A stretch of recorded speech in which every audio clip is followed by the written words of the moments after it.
થોડુંક કાંઈક પ્રાપ્ત કરવા માટે આપણે થોડીક કષ્ટી પણ કરવી પડે। જેમ સંઘમાં મગફળી લઈ જવાથી આપણે ભાવ મળતા હોય તો લાઇનમાં પણ ઊભું રહેવું પડે।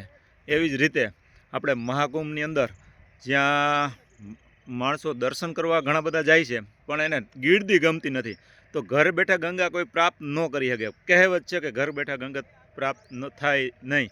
એ જ રીતે આપણે કષ્ટી પણ ભોગવવી પડે। મહાકુંભમાં ખૂબ ટ્રાફિક હોય અને એમાંથી આપણે સ્નાન કરીને આવી તો જ આપણે એ સ્નાનનું કાંઈક એમાં મહત્ત્વ પણ જાજુ છે। આપણા ભારત દેશના ઋષિઓ પણ ઘણા બધા સંતો એ બધાય ખૂબ ત્યાં અગાઉ જ ત્યાં હવન કુંડ કરીને એની તપસ્યા ચાલુ કરી દીધી છે। એનું મહત્ત્વ કાંઈક હશે તો જ આવું થતું હોય એમ। તો આપણે ન જઈ શકી, આપણે પણ ગમે એવી ટ્રાફિક હોય અને મુશ્કેલીમાં જ ભગવાન આપણે નજીક આવે, બાકી તો ક્યારેય ભગવાન આપણી નજીક આવતો જ નથી।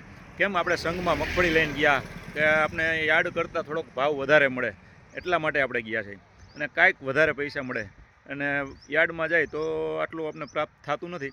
એ જ રીતે સંઘમાં પણ આપણે કાંઈક કરવું પડે ને મહાકુંભની અંદર પણ કાંઈક મેળવવા માટે થોડીક ટ્રાફિક, થોડીક મુશ્કેલી પણ સામનો કરવો, પણ મહાકુંભમાં સ્નાન અવશ્ય કરવું।